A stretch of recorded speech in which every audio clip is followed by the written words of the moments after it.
ओम नमो भगवते वासुदेवाय श्रीकृष्णचन्द्राय नमः। समस्त भक्तानुरागी भगवत प्रेमी सज्जन महानुभाव, यहाँहरू सम्पूर्णमा जय श्री राधे जय श्री कृष्ण प्रेम प्रणामका साथमा निरन्तर भागवतको स्वाध्याय भगवानका विभिन्न लीला अवतारहरूले युक्त भएका यी पावन प्रसङ्ग हामी नित्य निरन्तर श्रवण गरेर चतुर्मासाका यी दिनहरूमा अत्यन्त आनन्दित बनिरहेका छौँ।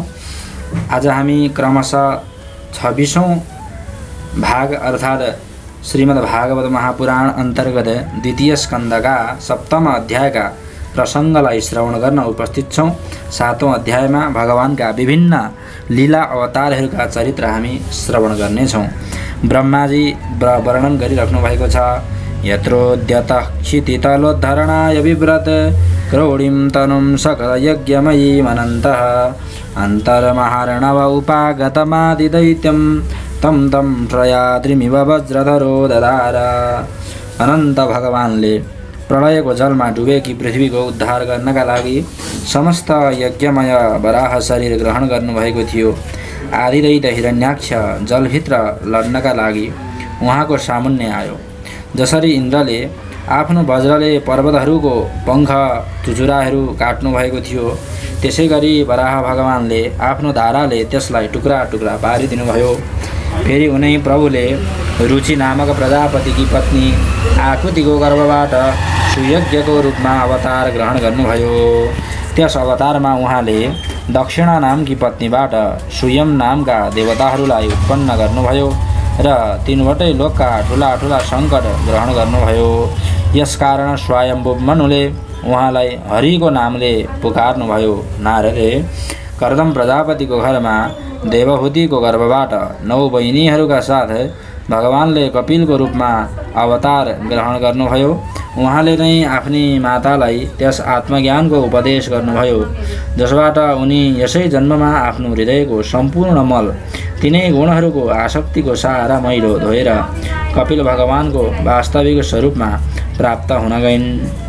अत्रेरपत्यमविकाङ्क्षताः तुष्टो दत्तो मयाहमिति यद् भगवन् सदत्तः यदपादपङ्कजपरागपवित्रदेहा योगरधिमा पूर्वयं यदुहैहयता। महर्षि अत्रि भगवानलाई पुत्र रूपमा प्राप्त गर्न चाहन्थे।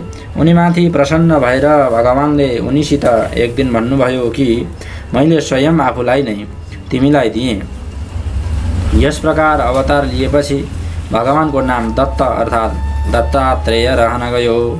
उहाँका चरण कमलहरूको पराग धुलोबाट आफ्नो शरीरलाई पवित्र गरी राजा यदु र सहस्त्रार्जुन आदिले योगको अनि भोग र मोक्ष दुवैको सिद्धि प्राप्त गरे। हे नारद महामुनि, सृष्टिको प्रारम्भमा मैले विविध लोकहरूलाई रच्ने इच्छाले तपस्या गरेँ।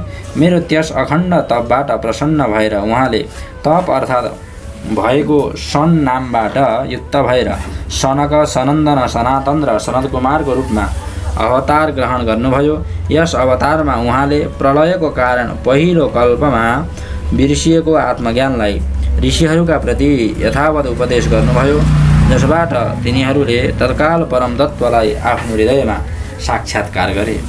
धर्मकी पत्नी दक्षकन्या मूर्तिको गर्भबाट उहाँ नरनारायणको रूपमा प्रकट हुनुभयो। उहाँको तपस्याको प्रभाव उहाँकै जस्तो छ। इन्द्रले पठाएका कामरूपी सेना अप्सराहरू उहाँको सामुन्ने जानासार आफ्नै सदृश्य स्त्रीहरूलाई देखेर तिनले आफ्ना हाउभाउद्वारा ती आत्मस्वरूप भगवानको तपस्यामा विघ्न पार्न सकेनन्। कामं दहन्ति कृतिनो ननु रोषदृष्ट्या रोषं दहन्तमुदते न दहन्त्यशय्यं सोऽयं यदन्तरमलं प्रविशन् बिभेति काम कथं नु पुनरस्य मनाश्रयेत। शङ्करादि महानुभाव आफ्नो रोषपूर्ण दृष्टिले कामदेवलाई जलाइदिनुहुन्छ, तर स्वयं आफूलाई जलाउनेवाला असह्य क्रोधलाई जलाउन भने असमर्थ रहन्छन्। त्यही क्रोध नरनारायणको निर्मल हृदयमा प्रवेश गर्नुभन्दा पहिले नै डरले काम्दछ। फेरि भलै उहाँको हृदयमा कामको प्रवेश त हुन नै कसरी सक्दछ र। आफ्ना पिता राजा उत्तानपादसँग बसेका 5 वर्षका बालक ध्रुवलाई उनकी सौतेनी माता सुरुचिले आफ्नो वचन बाणहरूले छेडिदिएकी थिइन्। यति सानो अवस्था भएर पनि ती त्यस ग्लानीबाट तपस्या गर्नका लागि वनमा गए। उनको प्रार्थनाबाट प्रसन्न भएर भगवान प्रकट हुनुभयो र उहाँले नै ध्रुवलाई ध्रुवपदको वरदान दिनुभयो। आज पनि ध्रुवको माथि तल प्रदक्षिणा गर्दै दिव्य महर्षिगण उनको स्तुति गर्दै रहन्छन्। कुमार्गगामी बेनको ऐश्वर्य र पौरुष ब्राह्मणहरूको थुङ्कार रूपी वज्रबाट जलेर भस्म हुन गयो। त्यो नरकमा गिन्न लाग्यो। ऋषिहरूको प्रार्थनामा उसको शरीर मन्थनबाट भगवानले पृथुको रूपमा अवतार धारण गरी त्यसलाई नरकहरूबाट उद्धार गर्नुभयो र यस प्रकार पुत्र शब्दलाई चरितार्थ पार्नुभयो। त्यसै अवतारमा पृथ्वीलाई गाई बनाएर उहाँले नै उनीबाट जगतका लागि समस्त औषधिहरूको दोहन गर्नुभयो। राजा नाभिकी पत्नी सुदेवीको गर्भबाट भगवानले ऋषभदेवको रूपमा जन्म लिनुभयो। यस अवतारमा समस्त आसक्तिहरूबाट रहित भएर रहेर आफ्ना इन्द्रियहरू र मनलाई अत्यन्त शान्त गरी एवं आफ्नो स्वरूपमा स्थित भएर समदर्शीको रूपमा उहाँले नै जडको झैँ योगचर्याको आचरण गर्नुभयो। यस स्थितिलाई महर्षिहरू परमहंसपद अथवा अवधूतचर्या भन्दछन्। यसपछि स्वयं उनै यज्ञपुरुषले मेरो यज्ञमा स्वर्णको समान कान्ति भएको हयग्रीवको रूपमा अवतार ग्रहण गर्नुभयो। भगवानको यो विग्रह वेदमय, यज्ञमय र सर्वदेवमय भयो। उहाँकै नासिकाबाट श्वासको रूपमा वेदवाणी प्रकट भए। चाक्षुष मन्वन्तरको अन्तमा भावी मनु सत्यव्रतले मत्स्य रूपमा भगवानलाई प्राप्त गरेका थिए। त्यस बखत पृथ्वी रूपी ढुङ्गाको आश्रय हुनाको कारण उहाँ नै समस्त जीवहरूको आश्रय बन्नुभयो। प्रलयको त्यस भयङ्कर जलमा मेरो मुखबाट निस्केका वेदहरूलाई लिएर उहाँ त्यसैमा विहार गर्दै रहनुभयो। जब मुख्य देवता र दानव अमृत प्राप्तिका लागि क्षीरसागरलाई मथिरहेका थिए तब भगवानले कच्छपको रूपमा आफ्नो पीठमा मन्दराचल धारण गर्नुभयो। त्यस समय पर्वतलाई घुमाएको कारण त्यसको घर्षणबाट उहाँको पिठ्युँको चिलाइ केही मात्रामा मेटियो, जसबाट उहाँ केही क्षणसम्म सुखको निद्रा सुत्न सक्नुभयो। त्रैविष्टपूर्वयः सनृसिंहरूपं कृत्वा भ्रमदभ्रुकुटितं प्रकरालवक्त्रं दैतेन्द्रमाशुगदया विपतन्तमारात् उरौ निपात्य विदधार नखैस्फुरन्तं। देवताहरूको महान भय मेटाउनका लागि उहाँले नृसिंहको रूप धारण गर्नुभयो। फरफराइरहेको भृकुटी र तिखा धाराले उहाँको मुख अत्यन्त भयावह लाग्दथ्यो। हिरण्यकशुपले उहाँलाई देख्नासाथ हातमा गदा लिएर उहाँमाथि झम्टियो। यसमा भगवान नृसिंहले टाढैबाट उसलाई समातेर आफ्नो तिघ्रामा राख्नुभयो र उसको छटपटाह रहँदा पनि आफ्ना नङहरूले त्यसको पेट फोरिदिनुभयो। ज्यादै ठुलो सरोवरमा महाबली गोहीले गजेन्द्रको खुट्टा पक्रियो। जब ज्यादै थाकेर त्यो धर्म हराउन पुग्यो तब उसले आफ्नो सुनमा कमल लिएर भगवानलाई पुकार्यो। हे आदिपुरुष, हे समस्त लोकका स्वामी, हे श्रवण मात्रले कल्याण गर्नेवाला। उसको पुकार सुनेर अनन्त शक्ति भगवान चक्रपाणी गरुडको पिठ्युमा चढेर त्यहाँ आउनुभयो र आफ्नो चक्रले उहाँले गोहीको शिर काटिदिनुभयो, छेदन गरिदिनुभयो। यस प्रकार कृपावश भगवानले आफ्ना शरणागत गजेन्द्रको सुन समातेर त्यस विपत्तिबाट उसको उद्धार गर्नुभयो। भगवान वामन अदितिका पुत्रहरूमध्ये सबैभन्दा सानो हुनुहुन्थ्यो, तर गुणहरूका दृष्टिले उहाँ सबैभन्दा ठुलो हुनुहुन्थ्यो।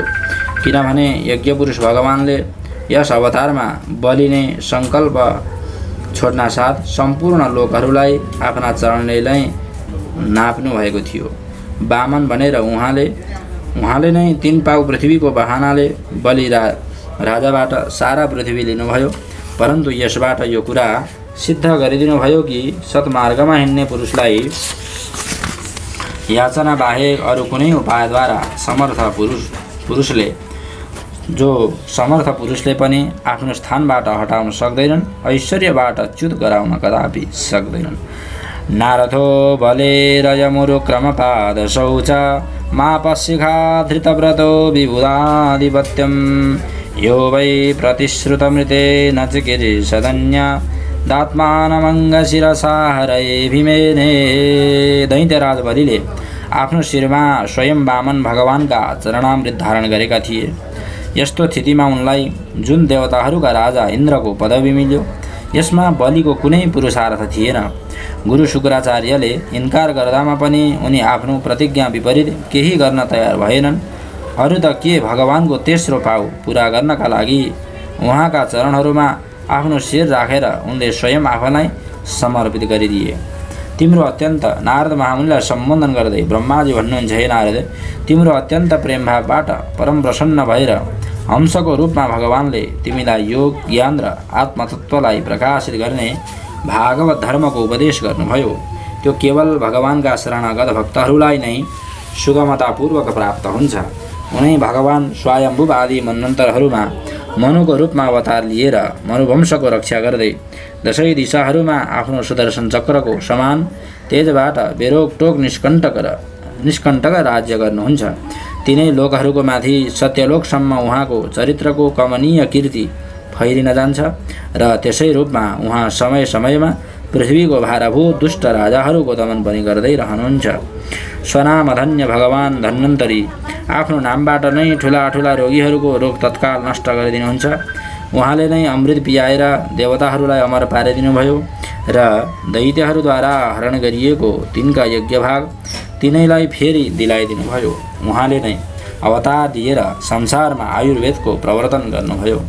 जब संसारमा ब्राह्मणद्रोही आर्य मर्यादाको उल्लङ्घन गर्ने नारकीय क्षत्रिय आफ्नो नाशका लागि नै दैववश बढ्दछन् र पृथ्वीको काँडा बन्दछन्, तब भगवान महापराक्रमी परशुरामको रूपमा अवतीर्ण भएर आफ्ना तिखाधार भएका वञ्जरोले 21 पटक तिनको संहार गर्नुहुन्छ। अस्मत् प्रसाद सुमुख कलया कलेश इक्ष्वाकु वंशावतीय गुरुर्निदेशे तिष्ठन् वनं सदैतानुजा विवेश यस्मिन् विरोध्य दशकन्दरार्तिमार्चत्।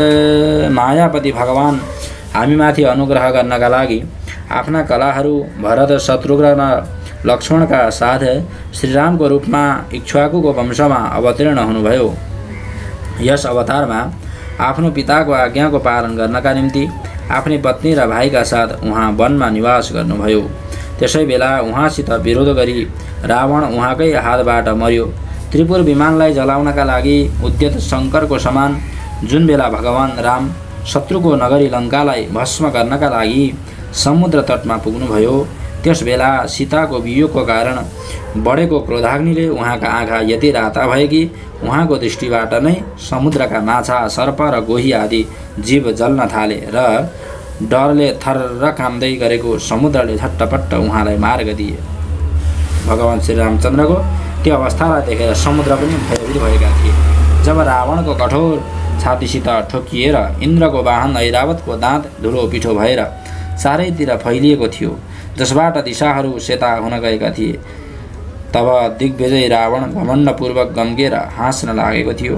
त्यही रावणले जब श्रीरामचन्द्रकी पत्नी सीतालाई चोरेर लग्यो र लडाईँको मैदानमा उहाँसित लड्नका लागि गर्वपूर्वक आयो, तब भगवान श्रीरामको धनुषको टङ्कारले नै त्यसको त्यो घमण्ड प्राणहरूका साथ तक्षण विलीन भयो। जति बेला झुण्डका झुण्ड दैत्य पृथ्वीलाई कुल्चँदै दुःखी पार्दछन्, त्यसबेला पृथ्वीको भार उतार्नका लागि भगवान आफ्नो सेतो र कालो केशले बलराम र श्रीकृष्णको रूपमा कलावतार ग्रहण गर्नुहुनेछ। उहाँ आफ्नो महिमा प्रकट गर्न यति अद्भुत चरित्र गर्नुहुनेछ कि संसारका मनुष्य उहाँका लीलाहरूको रहस्य अलिकति पनि सम्झन सक्दैनन्। तोकेन जीवहरणं यदुलौकिकाया त्रैमासिकस्य च पदासकटोपवृत्तः यदरिङ्गतान्तर्गतेन दिविषवृषोर्वा अनुमूलनं तितरथार्जुनयोर्नभाव्यम्। बाल्य अवस्थामा नै पुतनाको प्राण हर्नु, 3 महिनाको अवस्थामा गोडा उचालेर निकै गरौँ गाडा पल्टाइदिनु र घुँडाको बलले हिँड्दै हिँड्दै आकाशलाई चुम्ने यमलार्जुन वृक्षको बीचमा गएर तिनलाई उखेलिदिनु, यी सब यस्ता कर्म हुन् जसलाई भगवान बाहेक अरू कसैले पनि गर्न सक्दैनन्। जब कालिया नागको विषबाट दूषित भएको यमुना जल पिएर बाछा र गोप बालकहरू मर्न लागेका थिए, तब उहाँ आफ्ना सुधामय कृपा दृष्टिको वर्षबाट नै तिनलाई जीवित पार्नुहुनेछ। र यमुना जललाई शुद्ध पार्नका लागि उहाँ त्यसमा विहार गर्नुहुनेछ तथा विषको शक्तिबाट जिब्रो लपलपाउँदै गरेको कालिया नागलाई त्यहाँबाट निकाल्नुहुनेछ।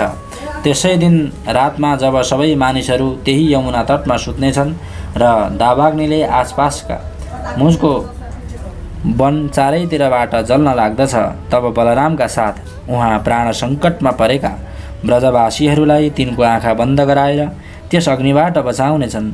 उहाँका यी लीला पनि अलौकिक नै हुनेछन्। उहाँको शक्ति वास्तवमा अचिन्त्य छ।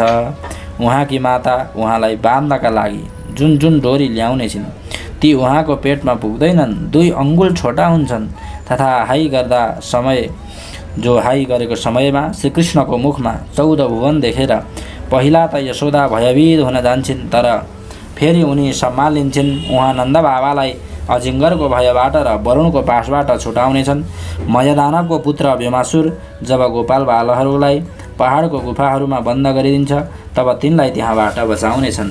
गोकुलका मानिसहरू जो दिनभरि त काम धन्दामा व्यस्त रहन्छन् र रातमा अत्यन्त थकित भएर सुत्छन्, साधनाहीन भएर पनि उहाँ आफ्नो परमधाममा लिएर जानुहुनेछ। हे निष्पाप नारद, जब श्रीकृष्णको सल्लाहले गोपहरू इन्द्रको यज्ञ बन्द गर्नेछन् तब इन्द्र ब्रजभूमिको नाश गर्नका लागि चारैतिरबाट मुसलधारा वर्षा गर्न लाग्नेछन्। त्यसबाट तिनको तथा तिनका पशुहरूको रक्षा गर्नका निम्ति भगवान कृपा परवश भई 7 वर्षको अवस्थामा नै 7 दिनसम्म गोवर्धन पर्वतलाई एकै हातले छत्रका पुष्प छाते च्याउलाई झै ख्यालख्यालमा नै धारण गर्दै रहनुहुनेछ।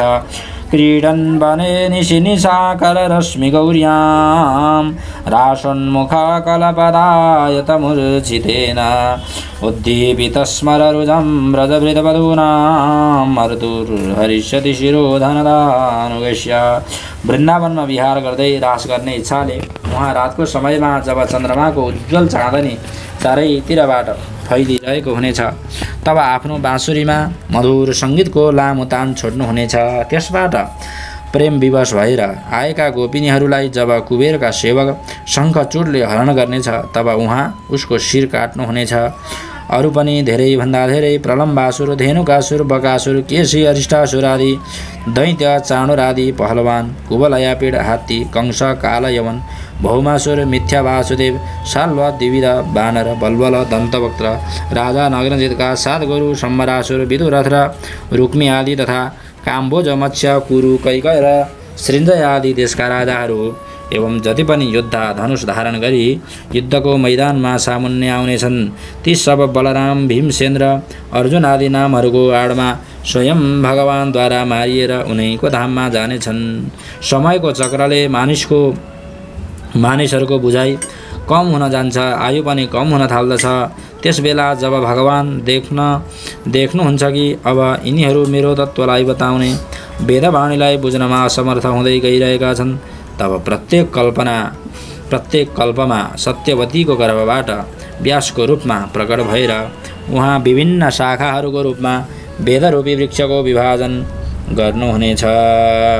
देवद्विषां निगमवर्त्मनि निष्ठितानां पूर्वैर्मयेन वीताभिरदृश्यतुर्भिः लोकान् ग्रतां मतिविमोहमति प्रलोभं वेषं विधाय बहुवाशतौपधर्मं। देवताहरूका शत्रु दैत्यहरू पनि वेदमार्गको सहारा लिएर मयदानवले बनाएको अदृश्य वेग भएका नगरहरूमा रहेर मानिसहरूको सत्यानाश गर्न थाल्नेछन्। तब भगवान मानिसहरूको बुद्धिमा मोह र अत्यन्त लोभ उत्पन्न गराउने वेश धारण गरी बुद्धको रूपमा धेरैभन्दा धेरै उपधर्महरूको उपदेश गर्नुहुनेछ। कलियुगको अन्तमा जब सत्पुरुषहरूले घरमा पनि भगवानको कथा हुनमा बाधा पार्न थाल्दछ, ब्राह्मण, क्षत्रिय तथा वैश्य, पाखण्डी र शूद्र राजा हुनेछन्। यहाँसम्म कि कहीँ पनि स्वाहा स्वधा र वषट्कारको ध्वनि देवता पितृहरूको यज्ञ श्राद्धको कुरासम्म हुने छैन। तब कलियुगको शासन गर्नका लागि भगवान कल्की अवतार ग्रहण गर्नुहुनेछ। जब संसारको रचनाको समय हुन्छ तब तपस्या 9 प्रजापति, मरिज आदि ऋषि र मेरो रूपमा जब सृष्टिको रक्षाको समय हुन्छ तब धर्म, विष्णु, मनु, देवता र राजाहरूको रूपमा तथा जब सृष्टिको प्रलयको समय हुन्छ तब अधर्म, रुद्र तथा क्रोधवश नामको सर्प एवं दैत्य आदिको रूपमा सर्वशक्तिमान भगवानका माया विभूतिहरू 9 त्यसरी विभूतिहरू नै प्रकट हुन्छन्। आफ्नो प्रतिभाको बलले पृथ्वीको एक एक धूलिकणलाई गनिसक्दामा पनि जगतका यस्ता कुरा पुरुष छ जो भगवानका शक्तिहरूको गणना गर्न सकोस्। जब उहाँ त्रिविक्रम अवतार लिएर त्रिलोकलाई नापिरहनु भएको थियो त्यसबेला उहाँका चरणहरूको अदम्य वेगबाट प्रकृति रूप अन्तिम आवरणदेखि लिएर सत्यलोकसम्म सारा ब्रह्माण्ड काम्न लागेको थियो। तब उहाँले नै आफ्नो शक्तिबाट त्यसलाई स्थिर गर्नुभएको थियो। समस्त सृष्टिको रचना र संहार गर्ने माया उहाँकी एक शक्ति हुनुहुन्छ। यस्ता अनन्त शक्तिहरूको आश्रय उहाँको स्वरूपलाई न म जान्दछु र न त्यो तिम्रा ठुला दाजु सनकादि नै, फेरि अरूको त भन्नु नै के छ। आदिदेव भगवान शेष सहस्र मुखबाट उहाँका गुणहरूको गान गर्दै आइरहेका छन्, तर उनले अहिलेसम्म पनि उहाँको अन्तको कल्पना गर्न सकेनन्। जो निष्कपट भावले आफ्नो सर्वस्व र स्वयं आफैलाई पनि उहाँका चरणकमलहरूमा समर्पित गरिदिन्छन् तीमाथि अनन्त भगवान स्वयं नै आफ्नो तर्फबाट दया गर्नुहुन्छ र उहाँका दयाका पात्रहरूले नै उहाँको दुस्तर मायाको स्वरूप जान्दछन् र त्यसको पार पाउन सक्दछन्। वास्तवमा यस्ता पुरुष नै कुकुर र स्यालको भोजनरूप आफ्नो र पुत्रादिको शरीरमा यो म हुँ र यो मेरो हो यस्तो भाव गर्दैनन्। हे नारद, परम पुरुषको त्यस योग मायालाई म जान्दछु तथा तिमीहरू भगवान शङ्कर, दैत्य कुलभूषण प्रह्लाद, शतरूपा, मनु, मनुपुत्र, प्रियव्रत आदि प्राचीन बरी, ऋभु र ध्रुव पनि जान्दछन्। यी बाहेक इक्ष्वाकु, पुरुरवा, मुचुकुन्द, जनक, गाधी, रघु, अम्बरीश, सगर, गज, ययाति तथा मान्धाता, अलर्क, शतधन्वा, अनु, रन्तिदेव, भीष्म, बलि, अमूर्तरय, दिलीप, सौभरी, उत्तङ्ग, शिवी, देवल, पिप्पलाद, सारस्वत, उद्धव, पराशर, भूरिषण एवं विभीषण, हनुमान, सुखदेव, अर्जुन, आर्षिषण, विदुर र श्रुतदेव आदि महात्मा पनि जान्दछन्। ते वै विदन्त्यतितरन्ति च देवमायां त्रिशूद्रहूणशबरा विपापदीवा यद्यद्भुतक्रमपरायणशीलशिक्षा तिर्यग्जनापि किमु सुतधारणाये। जसले भगवानका प्रेमी भक्तहरूको झैँ स्वभाव बनाउने शिक्षा पाए ती स्त्री, शूद्र, हुण, भील र पापका कारण पशुपक्षी आदि योनिहरूमा रहनेले पनि भगवानको मायाको रहस्य जान्नेछन् र यस संसार सागरबाट सदाका लागि पार हुन जानेछन्। फेरि जो जनहरू वैदिक सदाचारको पालन गर्दछन् तिनको सम्बन्धमा त भन्नु नै के छ र। परमात्माको वास्तविक स्वरूप एकरस, शान्त, अभय एवं केवल ज्ञान स्वरूप छ। न त्यसमा मायाको मल छ र न त त्यसद्वारा रचिएका विषमताहरू नै त्यो सत र असत दुवैबाट पर छ। कुनै पनि वैदिक वा लौकिक शब्दको त्यहाँसम्म पहुँच छैन। अनेक प्रकारका साधनहरूबाट सम्पन्न हुनाले कर्महरूको फल पनि त्यहाँसम्म पुग्न सक्दैन। अरू त के स्वयं माया पनि उनको सामुन्ने जान पाउँदिनन्, लजाएर भागिहाल्दछन्। परमपुरुष भगवानको त्यही परमपद हो। महात्माहरू उनैको शोकरहित अनन्त आनन्द स्वरूप ब्रह्मको रूपमा साक्षात्कार गर्दछन्। संयमशील पुरुष त्यसैमा आफ्नो मनलाई समाहित गरी स्थित हुन जान्दछन्। जस्तै इन्द्र स्वयं मेघरूपले विद्यमान हुनाको कारण जलका लागि कुवा खन्न कोदालो राख्दैनन्, त्यस्तै ती भेद दूर गर्नेवाला ज्ञान साधनहरूलाई पनि छोडिदिन्छन्। समस्त कर्महरूको फल पनि भगवान नै दिनुहुन्छ, किनभने मनुष्य आफ्नो स्वभाव अनुसार जुन शुभ कर्म गर्दछ त्यो सब उहाँकै प्रेरणाबाट हुन्छ। यस शरीरमा रहने पञ्चभूतहरू अलग अलग भएपछि जब यो शरीर नष्ट हुन जान्छ तब पनि यसमा रहनुहुने अजन्म पुरुष आकाशको समान नष्ट हुँदैनन्।